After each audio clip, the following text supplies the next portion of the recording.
Alléluia. Je m'en vais rapidement remercier la modératrice et David, responsable du groupe de louanges, parce que je leur ai supplié vraiment de s'adapter pour nous laisser le temps. Quand je préparais ce message, le Saint-Esprit me dit que je n'oublie aucun cheveu de ce que je m'en vais vous dire de la part du Seigneur ce matin en tant que messager.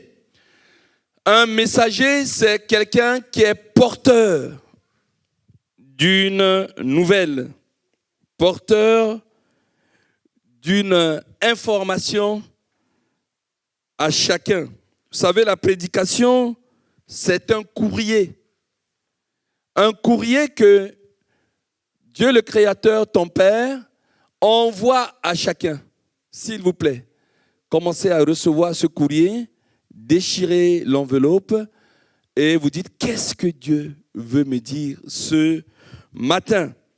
Et j'ai mis sur mes petits post-it, j'ai particulièrement 6 versets VIP que je dois vous partager. Alors, ça veut dire quoi, verset VIP? V comme un des versets du jour. I, ce sont les inspirations qui sont tirées de ce verset. Et évidemment, le P est mis pour la prière de réajustement que nous devons faire sur ces versets. Ainsi dit, le premier verset VIP, avant de vous le donner, je vais vous donner le thème et le titre de ce courrier que le Seigneur demande. Laissez-le comme ça. On se concentre, laissez-le circuler maintenant. Reforme tes voies. Je répète, reforme tes voies. Voilà le thème. Et avant d'aller plus loin, ce message s'adresse à tous les hommes, toutes les femmes que le Seigneur a créés. J'ai googlisé. Google nous dit que nous sommes 7 milliards d'hommes sur cette terre, bientôt. Et le premier verset nous dit que, avant de le dire encore, si on tendait un micro, enfin 7 milliards de micros à chaque homme, là, on est quelques dizaines ce matin, c'est une 80aine, une centaine, je ne sais pas. On donnait une centaine de micros, une 80aine de micros à chacun. Quelqu'un va dire, inutile ce thème, parce que mes voix sont bonnes. L'homme pense que ce qu'il fait, ce qu'il pense, ce qu'il dit, son comportement, son caractère, comment est-ce qu'il se comporte dans la vie, c'est bon. Il n'y a rien à y toucher. Et l'homme s'étonne qu'on lui dit de reformer ses voix. C'est pour ça qu'on a toujours une surprise quand il y a une remarque. Pourquoi tu me fais une remarque? Parce que tu ne me connais pas. On justifie toujours. Dès que quelqu'un vous fait une remarque, l'instinct, c'est de dire, il ne m'a pas compris, pourquoi il m'a fait une remarque, etc. Donc l'homme n'est pas prédisposé à reformer sa voix ou ses voix. Et c'est le premier verset VIP, c'est Proverbe chapitre 16, verset 2. Proverbe chapitre 16, verset 2. Voilà, nous allons le chercher. Il est écrit que toutes les voies d'un homme sont pures à ses yeux. Mais celui qui pèse les esprits, c'est l'Éternel. Dans cette autre version que j'ai écrite ici, toutes les voies d'un homme sont pures à ses yeux, mais c'est lui qui évalue. Il y a une évaluation que Dieu fait. C'est lui qui est l'évaluateur. Nous, on est l'évalué. C'est lui qui évalue les dispositions d'esprit, c'est l'Éternel. Vous voyez ce que je vous ai dit? Si on donnait 7 milliards de micros à chacun de nous, spontanément, on pense être saint. On pense être pur, on pense que ce que je fais, comment je me comporte, ma philosophie de vie, je n'ai pas besoin de remarques ou d'une remise en question quelconque dans ma vie. C'est pas moi qui le dis. C'est le plus sage, Salomon, dans Proverbe. L'homme pense que toutes ses voies sont pures, mais j'aime bien les 3 autres mots qui précisent, à ses yeux.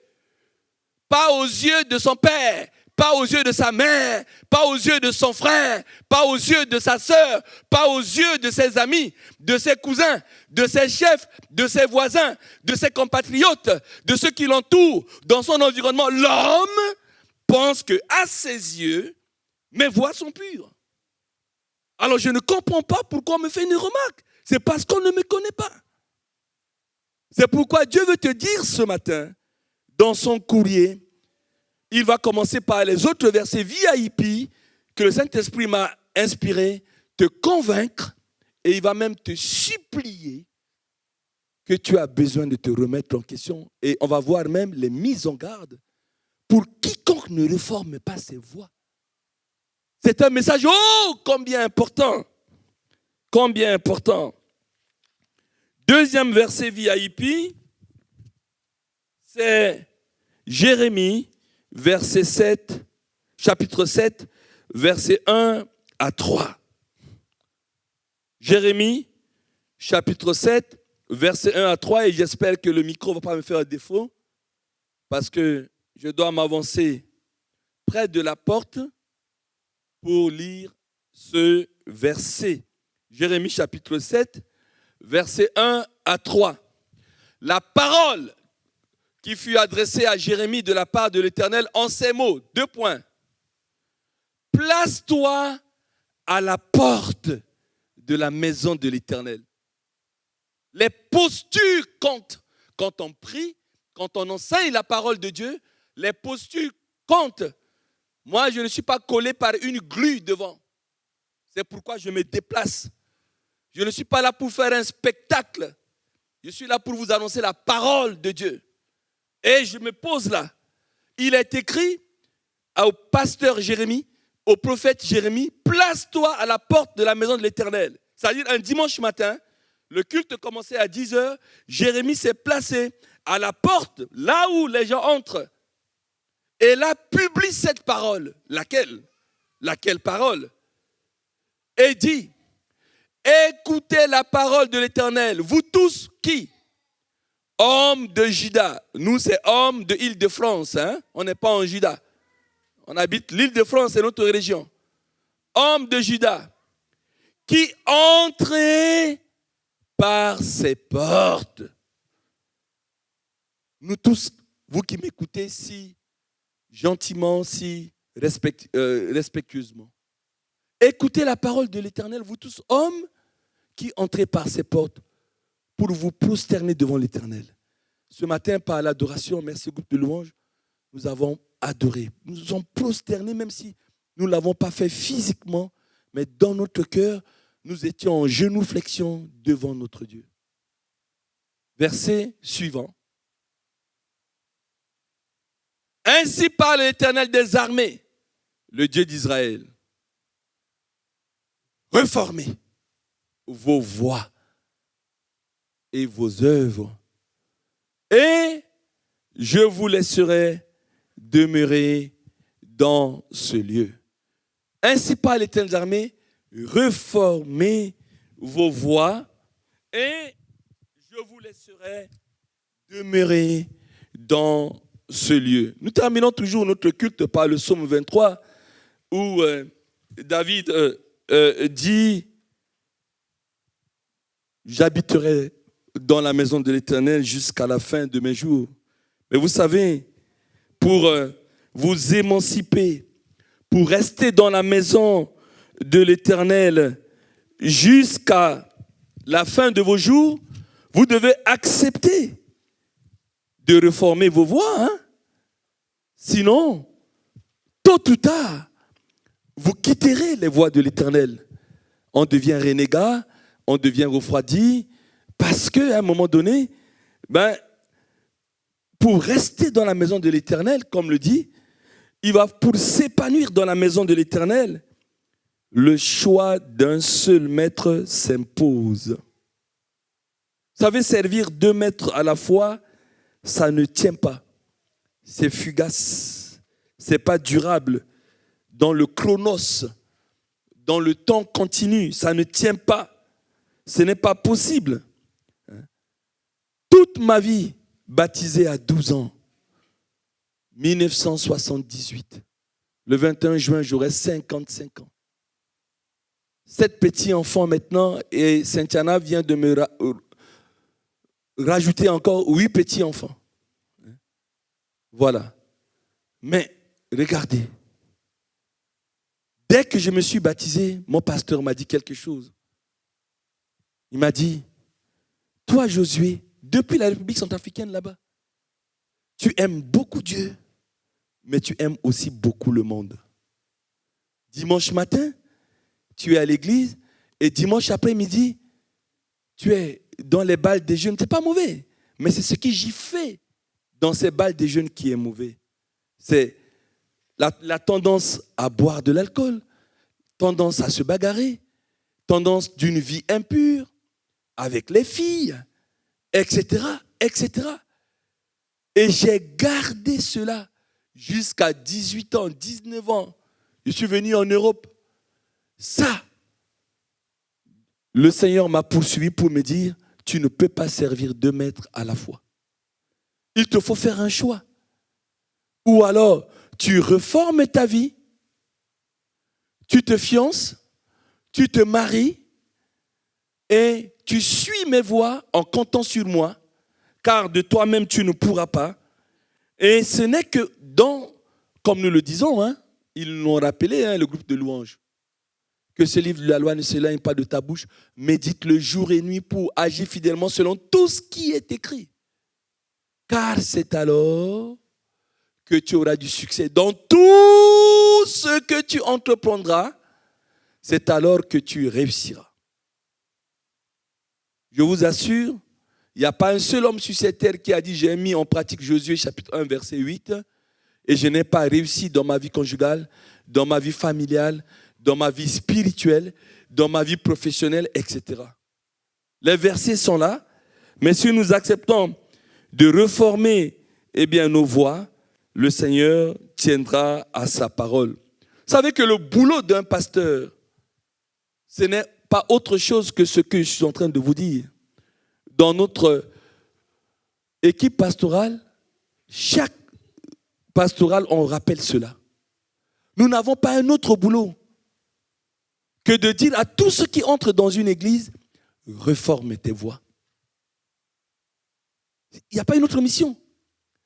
L'église n'est pas un club d'amis qui viennent là, on se recrute et on va se complaire dans la complaisance. On ne va pas se dire la vérité.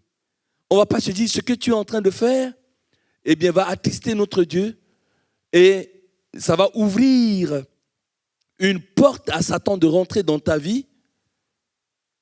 Ça s'appelle un cheval de Troie, n'est-ce pas, pour Satan. Cheval de Troie, c'est tous les moyens, tous les pièges par lesquels on passe pour s'introduire chez l'ennemi. Ça, c'est un cheval de Troie pour l'ennemi, lorsqu'on ne veut pas reformer nos vies. Et je nous dis encore avant d'aller plus loin dans mes post-it, si tu ne veux pas reformer ta voie et tu suis 2 maîtres à la fois, tu as un besoin de délivrance. Pourquoi? C'est un mot fort que je vais utiliser. Lorsque on se plaît dans la maison de Dieu et on se plaît également dans une vie impure, une vie de Satan, etc. et tout, on dit qu'on possède l'esprit du porc, l'esprit du cochon. C'est quoi l'esprit du cochon? Alors mon oncle, un de mes oncles, un jour, il gardait des porcs. Je suis arrivé chez lui, il les lavait, il y en avait une dizaine. Il a fait un enclos là derrière chez lui et il les lave avec du Karcher. Ils étaient propres. Je n'avais jamais vu des porcs aussi propres. Il les lave avec le Karcher. Alors, je ne sais pas ce qui a pris mon oncle. Il a dit, tu sais pourquoi je les enferme? J'ai dit non. Il a dit, parce que ces animaux-là, si j'ouvre un peu l'ouverture, tu vas voir ce qu'ils vont faire. Ils sont propres là, mon neveu. J'ai dit oui. Il dit, alors regarde ce canal. Alors il y a un canal juste devant chez lui où l'eau est boueuse, houleuse, qui pue. il y a des crapauds, des grenouilles dedans, complètement sales. Il dit, mais mes porcs là, je les aime. Je les lave quasiment tous les jours. Mais je suis obligé de les enfermer. Si je leur laisse un peu de liberté, ils aiment la propriété. Regarde comment ils sont contents. Ils font avec leur groin là. Et au moment où il les a lâchés, waouh! Ils sont sortis vite, l'un après l'autre. Ils se sont vautrés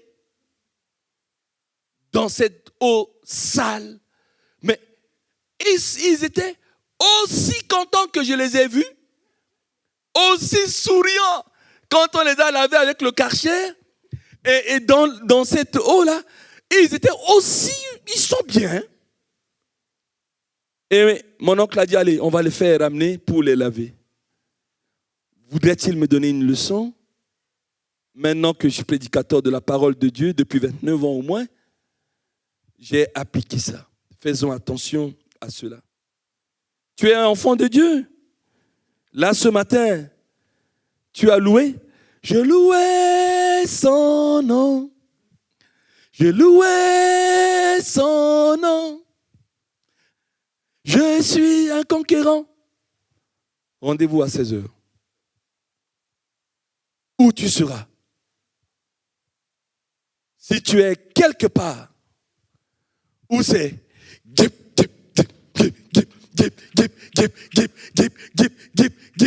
Avec des pistolets, avec de quoi je ne sais. Ça, hein?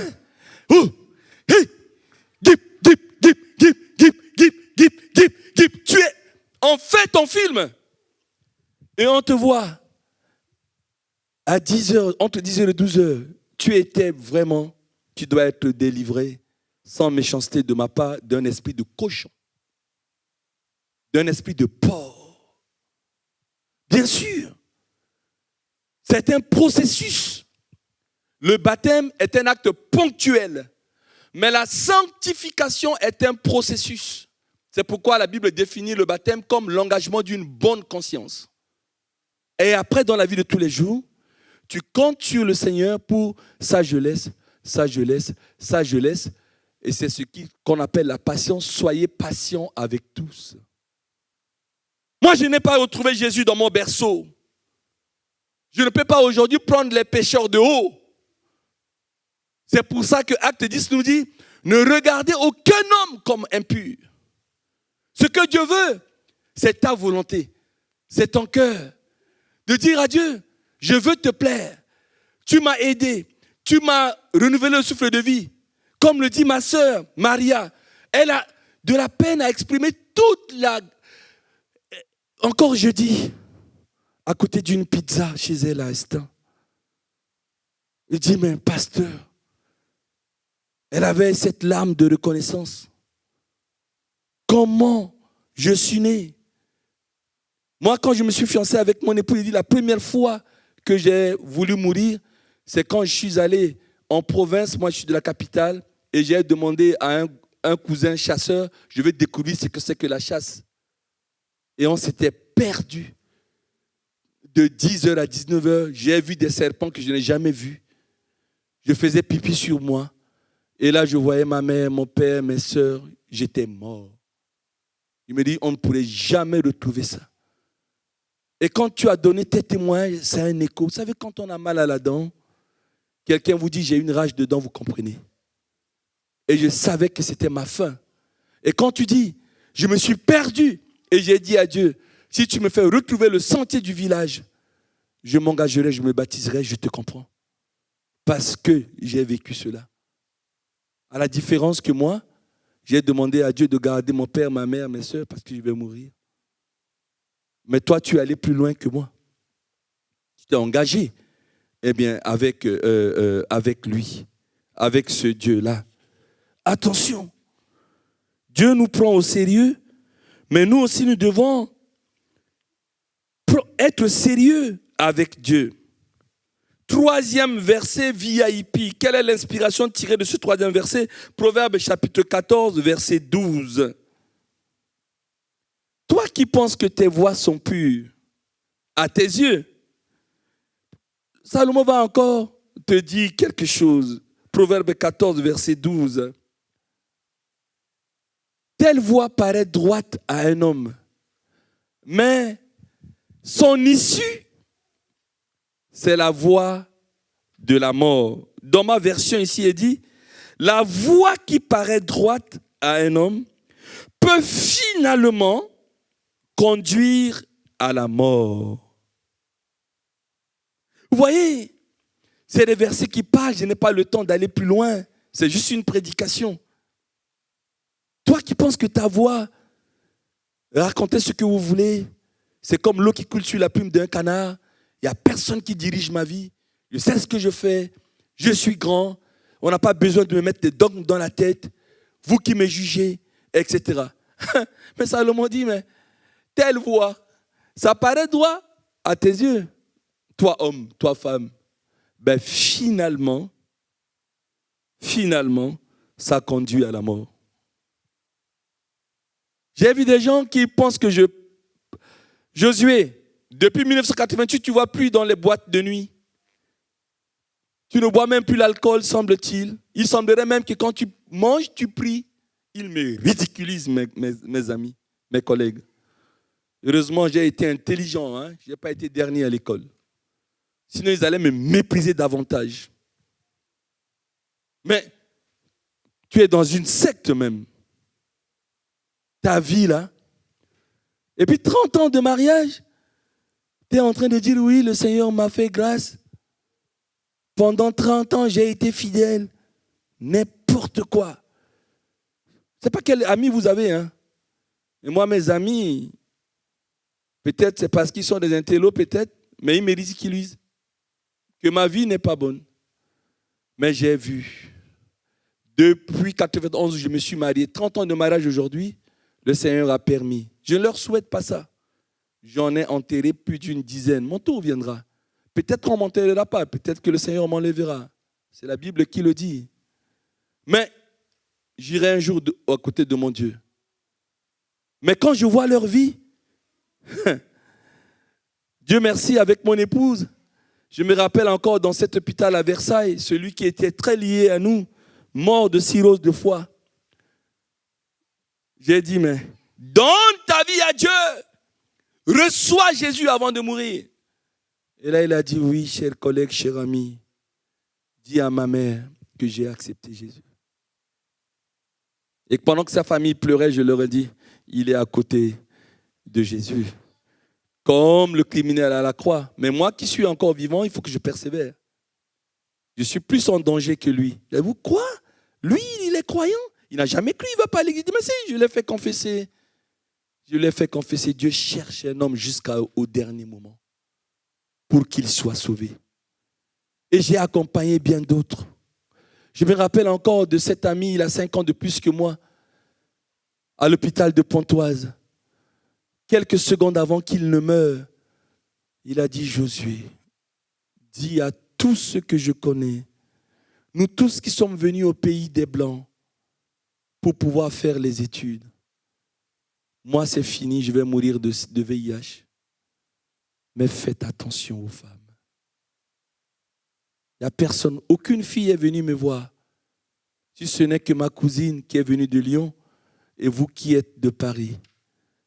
Quand on enverra mon corps en Afrique, dites que j'ai donné toute ma vie aux filles. J'ai parcouru les filles. Voici le résultat aujourd'hui.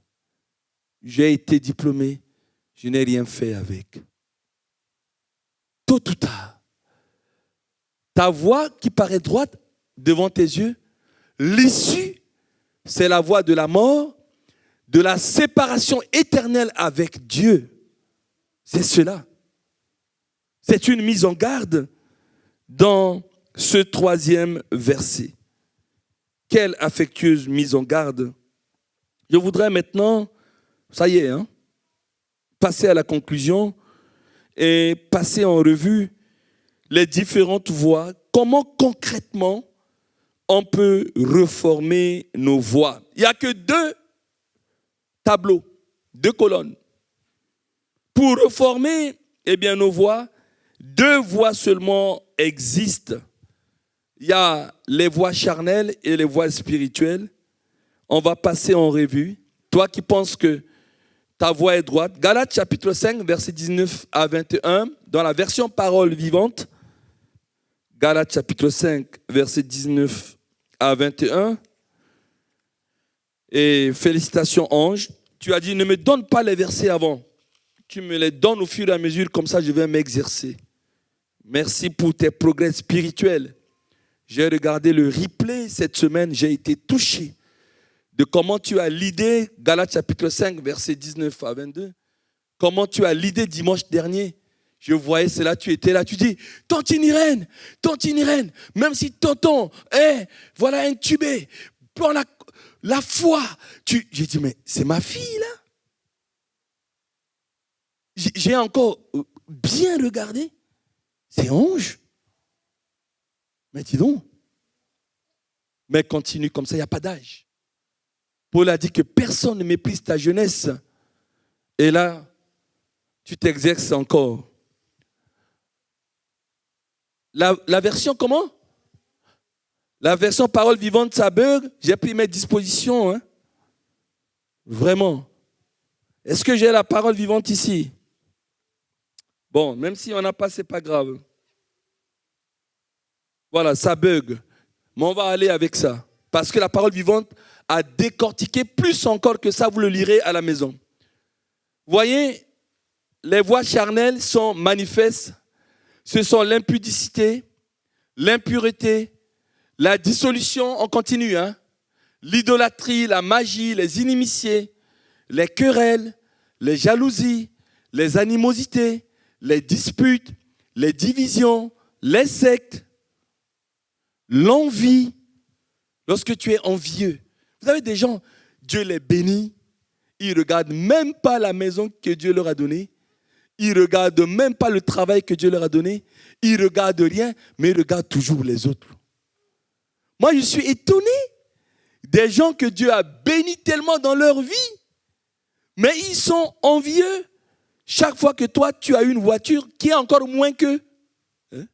Oui, c'est ça, hein? L'envie, l'ivrognerie, les excès de table. Ça, on en parle très peu. Moi, j'ai demandé plusieurs fois pardon à Dieu parce que j'aime manger. J'aime avoir une belle explosion dans la bouche. J'aime ça. Mais après, je dors mal. Regardez ma bédaine. J'ai oublié de faire du sport, là. Je fais du gainage. Le matin et tout ça. Ça ne va pas, hein? Je dois faire des efforts. Moi qui suis un beau garçon, heureusement, je suis marié. C'est vrai, qui va me prendre comme ça dans cet état-là maintenant? Une bédaine comme ça. Voilà. Et les choses semblables, je vous dis d'avance, comme je l'ai déjà dit, que ceux qui commettent de telles choses n'hériteront pas le royaume de Dieu. Mais je vous en supplie, à la maison, cherchez la version de la parole vivante. C'est tellement décortiqué avec des mots simples. On va dire, mais non, je ne peux pas m'en sortir. Vous voyez la lettre qui est écrite aux 7 églises de l'Asie mineure. Jésus dit à telle église d'Éphèse, de Smyrne, de Philadelphie, de Laodicée. Il dit, je reconnais, tu as fait ça, tu as fait ça, tu as fait ça. Mais voici ce que j'ai contre toi. Tu as oublié, par exemple, ton premier amour. Il y a les points précis que le Saint-Esprit a donnés à Jean pour chacune de ces 7 églises, les points où ils doivent reformer leur voie. Toi, tu dois dire à Dieu, dans ma vie, Seigneur, tu me l'as rappelé si affectueusement ce matin, quels sont les points que je dois changer dans ma vie? Et à partir du verset 22, Galates 5, 22, on passe au verset 22, vous avez, si vous voulez reformer vos voies, vous avez les 9 fruits de l'esprit, l'amour, la joie, la paix, la patience, la bonté, la bénignité, la fidélité, la douceur, la tempérance. Faites ça comme je ne vous répéterai ça jamais assez, comme les premiers, les seuls même et les vrais sujets de prière. Si on identifie n'est pas l'amour dans le cœur, ce n'est que la haine, il y a un problème. Il faut que votre vie transpire cela. Vous êtes un amour ambulant. Vous soyez des fabricateurs de joie. Alors qu'il y a des difficultés dans ce monde. Mais notre joie vient de la présence de Dieu. Notre joie vient de ce que j'ai accepté Jésus dans ma vie. J'ai la foi. Je peux m'attendre à Dieu. Soyez des gens qui mettent les autres à l'aise. Quelqu'un vient à votre rencontre, il retourne encouragé. Non pas parce que vous n'avez aucun problème sur cette terre, mais parce que Dieu vous a fait don de la joie. Soyez des gens de paix, des procurateurs de paix, et non pas de zizanie, de division. Il y a des gens, quand vous les rencontrez, c'est fini. Ça pourrit votre vie pendant un mois ou pendant un an. Il y a un problème. Nous devons être des procurateurs de paix. Demandez la patience et soyons également patients avec les autres. Dans notre vie, ce qui compte, c'est la bonne disposition du cœur. Et puis, que dire de la bonté, de la bénignité, de la fidélité et de la douceur et de la tempérance. C'est cela. 4e verset VIP, 1 Jean, chapitre 1, verset 5 à 10, mais c'est toujours version parole vivante. Si ça bug encore, c'est pas grave, hein. Dieu, 1 Jean, chapitre 1, verset 5. Voilà. La nouvelle que nous avons apprise, de lui, et que nous vous annonçons, c'est que Dieu est lumière, et qu'il n'y a point en lui de ténèbres. Verset 6. Si nous disons que nous sommes en communion avec lui, et que nous marchions dans les ténèbres, nous mentons. Et nous ne pratiquons pas la vérité. Mais si nous marchons dans la lumière, comme il est lui-même dans la lumière, nous sommes mutuellement en communion et le sang de Jésus, son Fils, nous purifie de tout péché. Verset 8. Si nous disons que nous n'avons pas de péché, nous nous séduisons nous-mêmes. Souvent, on pense qu'on séduit les autres, hein? Mais on se séduit nous-mêmes. Si tu dis que tu n'as pas de péché, tu n'as pas besoin de remise en question. Tu ne comprends pas pourquoi on te fait des remarques ou on te conseille même. Il y a des gens qui disent, je n'ai pas besoin de conseils. Nous nous séduisons nous-mêmes et la vérité n'est point en nous. Verset 9. Si nous confessons nos péchés, il est fidèle et juste pour nous les pardonner et pour nous purifier de toute iniquité, pas que de certaines, mais de toute iniquité. Enfin, le verset 10. Si nous disons que nous n'avons pas de péché, ça c'est grave. Nous faisons menteur. Nous le faisons menteur. Nous faisons de Dieu menteur. Parce que c'est lui qui a affirmé ces choses et sa parole n'est point en nous. Un seul signe, cher ami auditeur, ce matin, que je vous donne à travers une auto-question. Parce qu'il faut qu'on soit concret. Si tu veux reformer ta voix, je vais vous donner un signe qui m'a beaucoup aidé dans ma vie. Et je continue de l'appliquer comme un grand secret.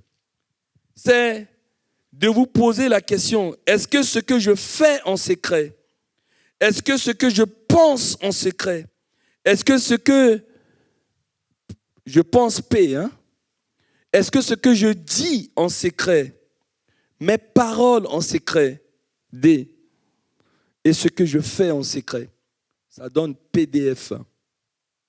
PDF, comme disent les informaticiens. Si je ne peux pas, tout ce que je fais en PDF, en secret, si je ne peux pas le faire en public, ça veut dire qu'il faut que je transforme mon PDF en un autre PowerPoint qui glorifie Dieu. C'est ainsi, hein? Tout ce que vous faites en secret, si vous ne pouvez pas le faire en public, c'est que c'est mauvais pour vous. Vous voyez, on a grandi ensemble, Ida et moi. C'est ma petite sœur. Mais si je la vois à Saint-Ouen-le-Monde-Liesse, ça va, Ida? Ça a été la semaine. Voyez ma main? Et que je ne peux pas le faire en pleine église comme ça, c'est qu'il y a un problème. Tout ce que tu peux faire dans un train, ou je ne sais où, dans un parc, mais tu ne peux pas le faire en public, c'est que c'est mauvais pour toi. Parce que nous sommes enfants de lumière. Nous devons marcher en lumière. Et je vous assure que le péché, gardez ça de votre pasteur, est toujours en PDF. Il y a 3 étages pour le péché. En pensée, en parole, ce que je dis, et en acte. Stoppez. Vous voulez réformer votre voix? Stoppez déjà au niveau de la pensée. Vous avez une pensée même pour tuer quelqu'un. On a entendu des témoignages par notre frère Daté. Une pensée même pour tuer son oncle. Waouh! Il faut stopper au niveau de la pensée. Vous avez une pensée impure, pensée de haine, pensée de je ne sais quoi, pensée de mythomanie. Je vais mentir à mon ami, etc. Stoppez au niveau de la pensée. N'allez pas au niveau du dire, au niveau de la parole. Restez au niveau de la pensée. C'est la première étape qu'il faut reformer. Et ça, vous avez Philippiens 4:8, Ange, un verset qui nous permet, priez là-dessus. Dès que vous avez une pensée qui ne glorifie pas Dieu, pensée de jalousie, pensée de quoi, je ne sais. Philippiens 4:8, au reste, frère, que tout ce qui est vrai, tout ce qui est honorable, tout ce qui est juste, tout ce qui est pur, tout ce qui est aimable, tout ce qui mérite l'approbation, ce qui est vertueux et digne de louange, soit l'objet de vos pensées. Voilà une prière. Basez-vous sur la parole. Vous êtes là, vos pensées voyagent. Il faut que je dise un mot méchant à tel. Il faut que j'écrive. Oh non, lui là, il m'a cherché hier. Il faut que je lui envoie une pique. Il faut que je... Non. Lisez Philippiens 4:8, la parole purifie. Ça va purifier vos pensées. Et vous allez voir que vous reformez vos voix. Vous voulez dire du mal, je ne sais à qui, à un voisin, à un parent, à un mari, une épouse, les enfants. Je ne sais qui vous environne. Lisez Philippiens 4:8. Je vous donne du concret. Ça, c'est au niveau du P, au niveau de la pensée. Stoppez cela. Tout ce qui est aimable. Et au niveau du dire maintenant, au niveau de la parole. Parce que, vous savez, avant de poser un acte, on le pense d'abord. C'est un processus, personne ne peut dire le contraire. Tu penses d'abord. Et ensuite, ça va passer maintenant au niveau de le confesser, de dire, au niveau de la parole. Et ça, c'est dangereux. Parce que lorsque tu dis, je vais tuer ma femme, la loi même du pays, il y a une différence entre le péché en pensée et le péché en parole. Parce que dès lors que tu quittes l'état de pensée, au lieu de stopper, tu passes au dire, à la parole. Ça s'appelle la préméditation. Tu dis, je vais te tuer. Et puis demain, il meurt, alors que ce n'est même pas vous qui l'avez tué, tu es déjà passible. Ou demain, tu dis, ah non, je n'ai pas envie de le tuer, je me tournais comme ça, et comme on était au 10e étage, je l'ai poussé, il est... Mais tu avais dit. Vous voyez? Ce n'est pas les mêmes conséquences. Si on stoppe le péché, on reforme nos voix au niveau de la pensée, on ne va pas arriver au dire, aux paroles, au niveau du D. Et là, pour le verset du D, on a Proverbe chapitre 6, verset 2 à 5. Proverbe chapitre 2, verset 5 à 5. Vous savez qu'on lie les animaux avec une corde. Mais l'homme se lie avec la parole. Les paroles lient l'homme. Proverbe chapitre 6, verset 2 à 5. Si tu es enlacé, mon frère, ma soeur, par les paroles de ta bouche, enlacé, par les paroles de ta bouche. Si tu es pris par les paroles de ta bouche, que dois-tu faire? Verset 3. Fais donc ceci, mon fils, ma fille, dégage-toi. Puisque tu es tombé au pouvoir de ton prochain.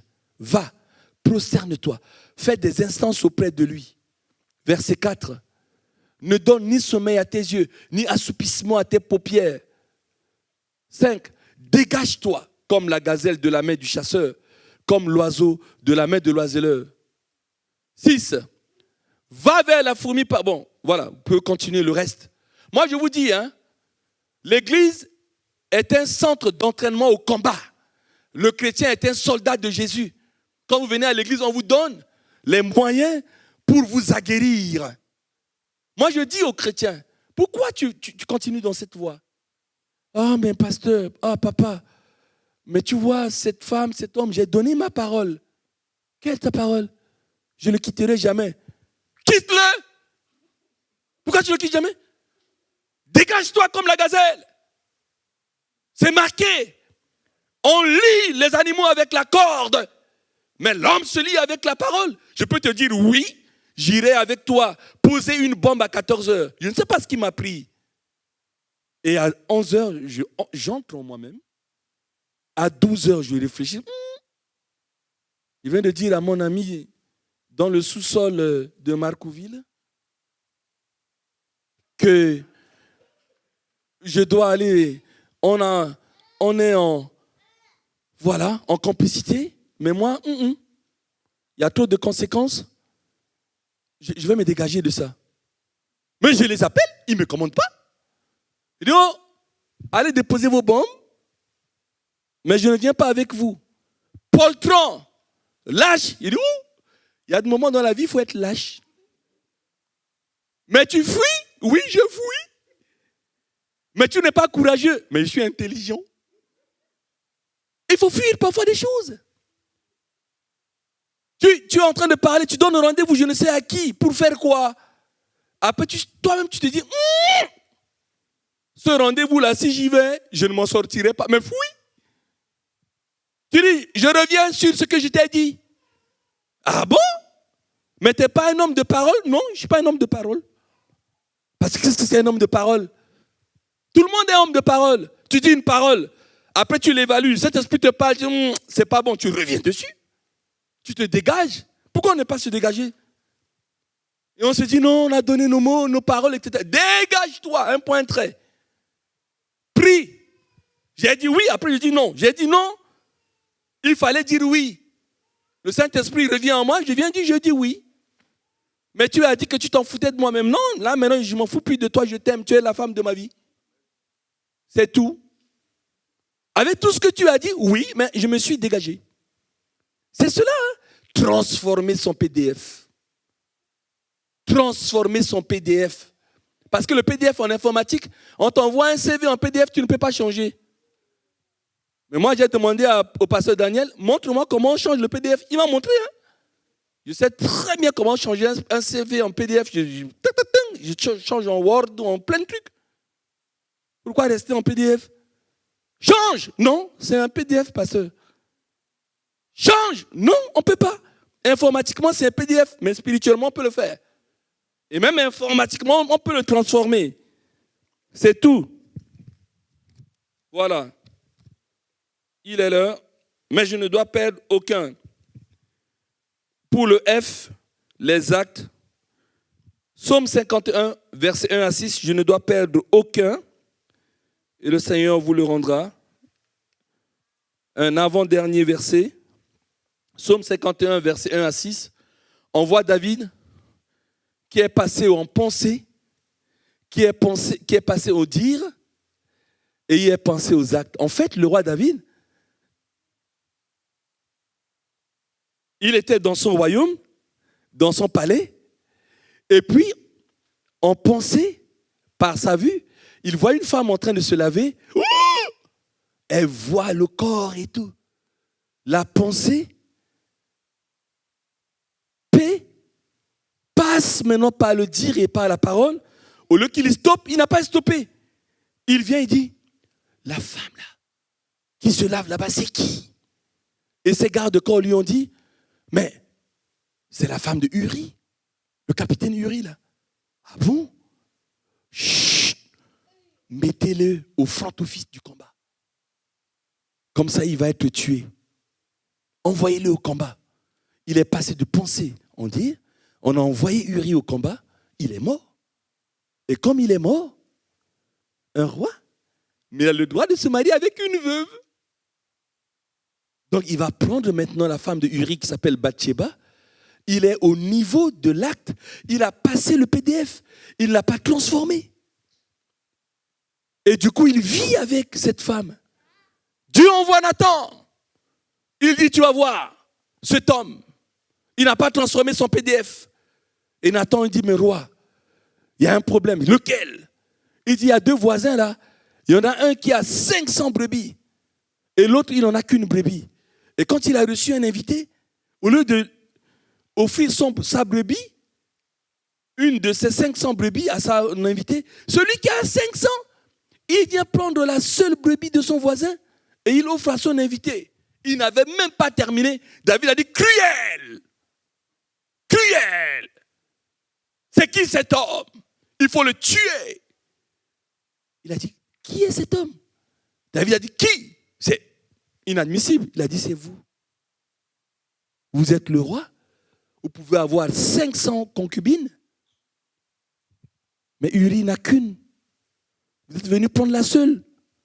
Vous voulez qu'il fasse quoi? C'est là où il a écrit le psaume 51, verset 1.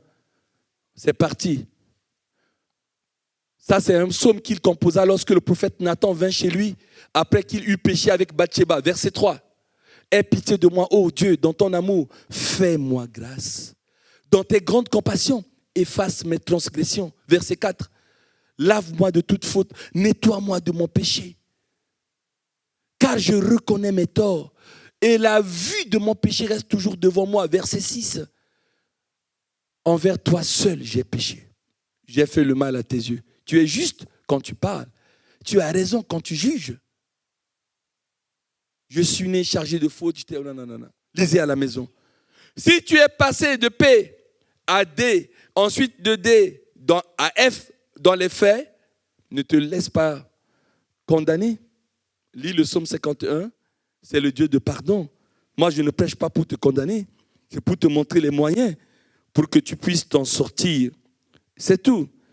Voilà les 2 derniers versets, Jérémie 17, 10. C'est l'Éternel qui parle, Jérémie 17, 10. Moi, l'Éternel, j'éprouve le cœur. Je sonde les reins pour rendre à chacun selon ses voies, selon les fruits de ses œuvres. Merci beaucoup, ange. Moi, l'Éternel, j'éprouve le cœur. Le cœur de Daniel, le cœur de David, le cœur de Priscilla, le cœur de Marissou, le cœur de Anna, le cœur, jusqu'au bout là-bas, en commençant par moi ici. Il éprouve le cœur, il sonde les reins pour rendre à chacun. Ça, il faut redouter. Et mais si tes voies ne sont pas bonnes, qu'est-ce qu'il va te rendre? Il va te rendre la chicotte, oui. Il va te rendre des fessées, oui. Il est juste, hein. Pense pas que tes mauvaises voies, là, qui tu te gargarises avec, ça va aller comme ça. Il va rendre. Moi, je redoute ça, là. Il va rendre quoi? Moi, je ne veux pas avoir les fessées de Dieu. Je ne veux pas avoir ces sanctions selon le fruit de ses œuvres. Il y a des gens qui pensent qu'ils font du mal à Josué comme ça. Ils font du mal à Valentin comme ça. Ils font du mal à Cécile comme ça. Ils resteront impunis. Attention, hein? Dieu dit, je sonde et je vais rendre à chacun selon ses œuvres, selon ses voies, selon ce qu'il a fait. Alléluia. C'est pour ça que Jésus dit, c'est donc à leurs fruits que vous les reconnaîtrez. Je vous lis Romains chapitre 2, verset 4. Dans la version parole vivante, je les ai recopiés cette fois-ci parce que c'est le dernier verset, Ange. Si tu l'as, c'est bon. Romains chapitre 2, verset 4, la version parole vivante. C'est vraiment un cri de l'apôtre Paul à l'église de Rome. Vraiment, il leur a parlé comme un père, de manière affectueuse. Romains chapitre 2, verset 4, dans la version parole vivante. Merci beaucoup, Ange. Vous voyez, avec un ton pathétique que l'apôtre Paul parlait aux chrétiens de Rome un dimanche matin. Permettez-moi cette image, ce commentaire de prédicateur. Il dit, prendrais-tu, mon frère, prendrais-tu, ma soeur, la générosité de Dieu à ton égard pour de la faiblesse? Parce qu'il y a des gens qui pensent, oh, mais moi, je ne reforme pas ma voix, mais Dieu me bénit, me renouvelle le souffle de vie, je ne suis pas intubé, je n'ai pas de Covid, je n'ai pas ceci ou cela. Mais Paul te dit, mais toi là, prendrais-tu la générosité de Dieu à ton égard pour de la faiblesse ou bien méprises-tu la bonté et la patience de Dieu? Ne vois-tu pas qu'il retarde si longtemps son châtiment pour te donner le temps de te détourner de tes péchés? Il y a des chrétiens qui me disent, pasteur, cet homme-là, il a fait tellement de mal. Quand est-ce que Dieu va le chicoter? Je dis, oui, tu as raison, mais ça dépend de Dieu. Dieu, il fait du mal, il nous fait même du mal, mais Dieu prend patience. S'il peut se détourner, il ne s'en échappe pas. Mais s'il persiste à faire du mal aux autres, tôt ou tard, Dieu interviendra. Ne vois-tu pas qu'il retarde si longtemps son châtiment pour te donner le temps de te détourner de tes péchés? N'as-tu donc pas compris que cette bonté de Dieu a comme seul but de t'inviter à changer ton attitude intérieure, de te pousser à la conversion?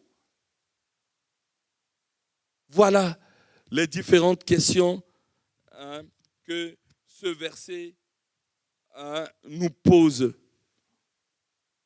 Nous déposons, si vous avez quelque chose à la main, on va se lever.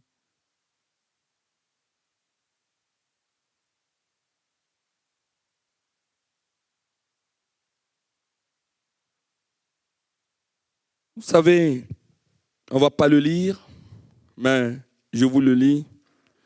Proverbe 16:7 dit, quand l'Éternel approuve les voies d'un homme, il dispose favorablement à son égard même ses ennemis. C'est un gros chèque. Hein? Quand tu réformes tes voies et ça plaît à Dieu, c'est ton ennemi qui va te rendre service. Il ne sait pas pourquoi, mais c'est lui qui va te rendre service. Il va penser que c'est une grâce qu'il te fait. Mais Dieu, il dit, quand l'Éternel approuve la voie d'un homme, il dispose favorablement à son égard même le cœur de ses ennemis. À son égard. Vous savez, si je vais donner un gâteau à mon ami Ida, je lui tends, elle va tendre la main comme ça pour recevoir quelque chose. Ce matin, cet esprit veut vous donner une grâce. La grâce d'aimer, la remise en question, de reformer vos voies. Tendez vos mains comme ça, comme si vous voulez recevoir quelque chose. Pas comme ça, mais comme ça, comme si vous recevez un gâteau. S'il vous plaît. Les postures, quand ne me regardez plus, fermez vos yeux. Nous avons fini notre culte. Je fais ce que le Saint-Esprit me demande. Vous êtes dans cette position de recevoir. Et avant que la prière du pasteur Daniel puisse monter, il va s'approcher pour prier pour nous. Vous savez, lorsqu'un papa, une maman, a acheté un gâteau au marché de Saint-Christophe, il vient pour donner à son enfant qui est dans le jardin. L'enfant tend la main et papa voit qu'il y a de la terre, il y a de la saleté dans ses mains. Il ne lui donne pas. Il lui dit, lave tes mains. Pendant que vous avez les mains tendues dans votre cœur, dis au Seigneur, lave mes mains. Mes mains sont sales. Il y a même du sang dans mes mains. Il y a de l'impureté. Mes mains ont touché des choses que je ne dois pas toucher. Mes mains ont touché même des personnes dont je n'ai pas le droit. Et vous savez comment vous les avez touchées. Seigneur, lave les mains. Et notre pasteur va prier pour nous. Pour que nous recevons, sans moi, vous ne pouvez rien faire. Nous avons entendu des témoignages puissants. Je ne m'entendais pas avec ma maman. Maintenant, je m'entends avec ma maman. La maman prend la parole. J'ai de charmants enfants. C'est difficile. Chacun doit reformer ses voies et suivre la voie que notre sœur a prise. Accepter le Christ, suivre nos voies. Et si Dieu approuve nos voies, même